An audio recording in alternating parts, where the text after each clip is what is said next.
What is happening, guys? Martinez back again. I'm touching base with you now in respect of this particular fragrance. Again, if this is saving some time and some money, guys, please help me out. Do not forget to comment, like, subscribe, but please hit the like button. Literally, guys, these videos are not easy to put out, as you do know, and also it takes a lot of time to obviously do editing and everything else like that. Unfortunately, guys, the way things are going, again, the shops were open, but in the UK they've just literally opened up now, so just had the opportunity to actually go and test out some of these fragrances. Nonetheless, the issue is, again, that you can't necessarily just pick up a fragrance and just smell them. You do actually have to ask somebody to try and go and get it. Sometimes in Zara, especially now, things are a little bit busier. The consultants aren't really around in the same way. The shopping staff aren't really around in the same way to help people. So, I mean, I just about managed to even get the smell of this before I purchased it. Anyway, guys, so this particular fragrance now, as referred to as Vibrant Leather Bogoss. And again, this is the bottle. Hopefully you can see it. So this is the bottle it comes in, guys. This one cost me $19.99. And again, this is basically, it says on the front, modernity notes, immerse yourself in a trendy mood. So there you go, guys. If you're ready to immerse yourself in a trendy mood, we got some details on the back, again, about the perfumer, Jerome Epithet, I believe it's called. And it's saying basically, just again, there's always a bit of spiel on the back there. So hopefully you can see that on the video. And it zooms in there. So ultimate, guys, again, this says that this is the first vibrant leather for Le Benjamin, with its fruity pineapple touch of modernity and the cedar note for its very trendy woody side. Now for me, guys, we know there's been so many issues with vibrant leather. So my question is, ultimately, does this one smell like the original vibrant leather? Is this a fragrance which again has longevity? Is this a fragrance that is worth the money? Now I did want to have the opportunity with this one, guys, before I chose to do a video. I have done my 12 hours later with it. The difficulty with these videos is you can buy it, you can spray it, then you have to do a follow-up video, and basically just saying how you feel. For me, guys, this particular fragrance now, you can see it. We do have the magnetic cap as well on top of the bottle. So hopefully that one zooms in for you. Okay, guys, so as you can see, we have the magnetic cap on the top. Okay, so guys, again, cool bottle, standard 120 ml, or is this 100 ml? From Zara. Looking at this one now, actually, Eau de Parfum concentration, hecho en España, so made in Spain, and it's actually a 100 ml bottle. So Zara definitely are no longer doing these 120 ml bottles. Do you get what it's worth? Do you get the value for money? Let's go and see, guys. So just spraying this one now. I'm gonna spray it on skin so you can see the distribution. Big distribution, guys. Very good atomizer with these magnetic atomizers. So guys, what does this smell like to me? Now, everyone's talking about this pineapple. Everyone's talking about this type of tropical vibe. And yes, you do get that. Yes, you do get that, guys. To me, this reminds me very much of a pina colada type of smell. Very much of a nice pineapple, tropical.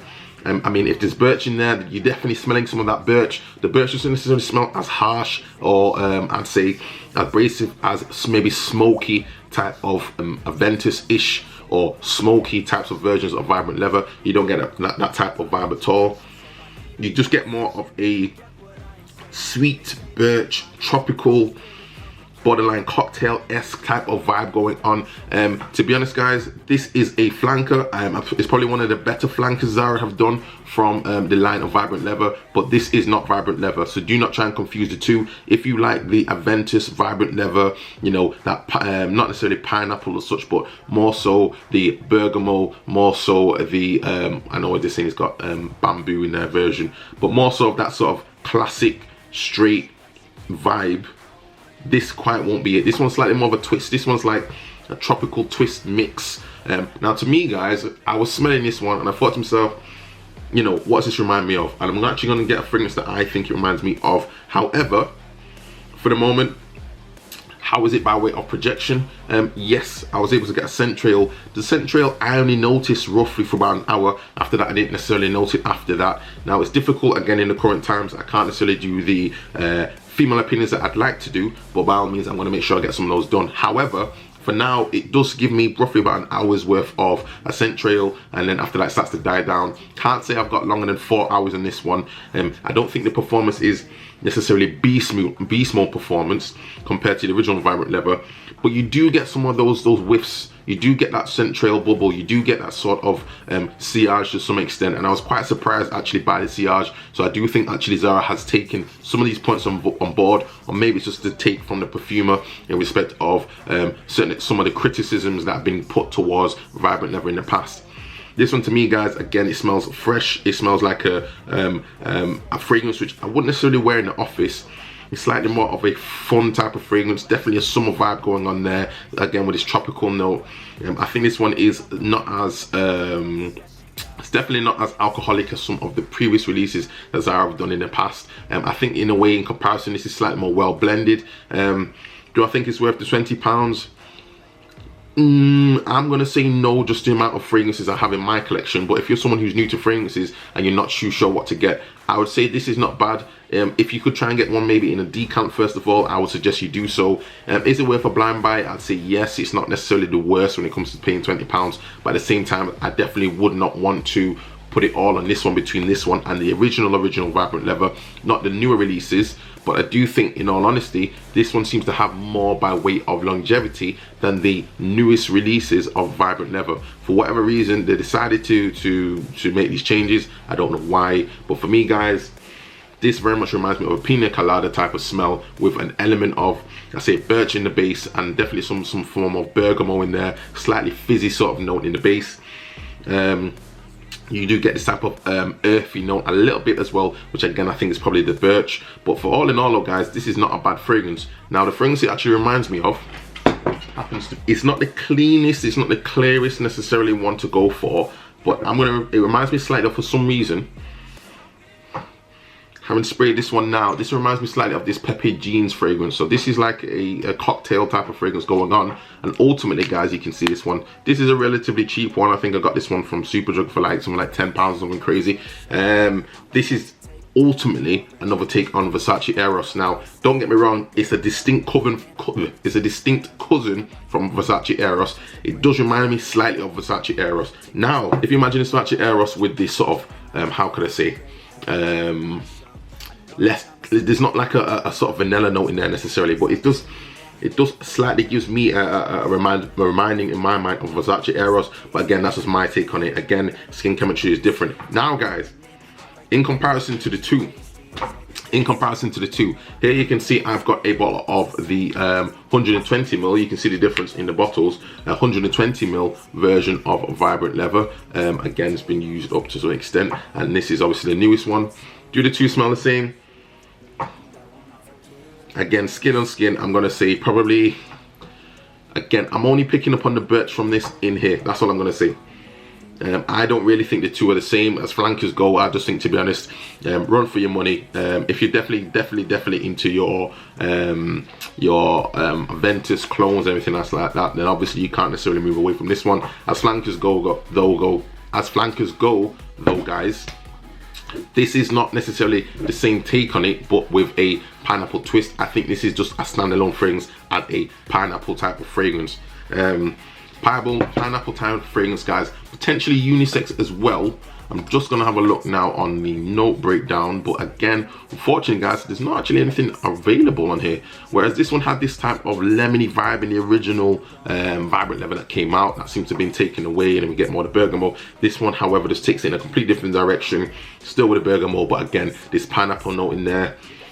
There's a fragrance it reminds me of, and it's just not coming to my mind straight away. Potentially Hugo Boss Unlimited, potentially. Let's have a look. To some extent, again, Zara somewhat released this one as well, and this is the version here. This is the Zara summer version. Okay. So again, it's slightly more along the lines of this summer vibe going on. This one obviously got a different type of breakdown. This one has grapefruit, violet leaf, peppermint, geranium, cinnamon, pineapple, sandalwood, and musk. So this is where maybe I'm picking up on this, but to be honest, guys, between the two, I'm still going to stick with this one. I think this is probably one of the better releases from Zara, in all honesty, and I highly recommend you get this one when it comes back out. This one, however, again, is a different direction. Now, guys, for those that are the real Zara heads, for those that have been knowing what these fragrances are about, and those that have been following me, this particular fragrance, guys, does it smell like the Weekend fragrance in the blue bottle? Not got one with me now, but does it smell like that? I'm going to say yes, but the difference is This one does not smell necessarily as harsh or as like a burnt sweet type of pineapple in the same way as the Weekend fragrance does. This one smells slightly more refined than that one. That one, in my opinion, was very sweet, borderline aggressive, the way the fragrance was made. And I think also with that one, if you were to imagine if you went to Ben Brazil and you had like a piece of pineapple that's been put onto like a roasted piece of pineapple that's very sweet, very caramelized, that's what the Weekend one smelled like to me. This one, however, is just a toned down version of that one. That's what I'm gonna say. Toned down version of that one. Borderline getting into this. The dry down, however, just leaves you with like a reminiscence of this slight birch smell of this one, but doesn't really take you into the Aventis type of vibe. I would say it's not like a hyped up form of Vibrant Leather really. With pineapple, it's just a completely different fragrance, I'm gonna say. If the names were different, then you probably wouldn't even necessarily, this probably wouldn't come to your mind. So in all honesty, guys, I think Zara are milking this Vibrant Leather. I mean, there's so many different versions of it out now, in all honesty. But in all, guys, is this worth the buy? I'm going to say yes. But is it worth to buy as a standalone fragrance? I believe it's a standalone fragrance. Don't try and confuse the two with this original Vibrant Leather, because it's not necessarily the same as what I'd say. Haven't smelled them now. Yeah. Different vibes, guys. I mean, as I say, different vibes. But guys, you let me know down below. I mean, I can't decide, but you let me know down below, guys. What's your comments on it? That was my honest opinion. Again, and from 1 to 5, I'm gonna give this again about 3.5. It's okay, but it's not a needed purchase from Zara compared to when Vibrant Leather came out originally. But that's all ultimately what I want to say on it, guys. Leave your comments down below. Let me know your thoughts, and I'll see you on the next video. Ciao.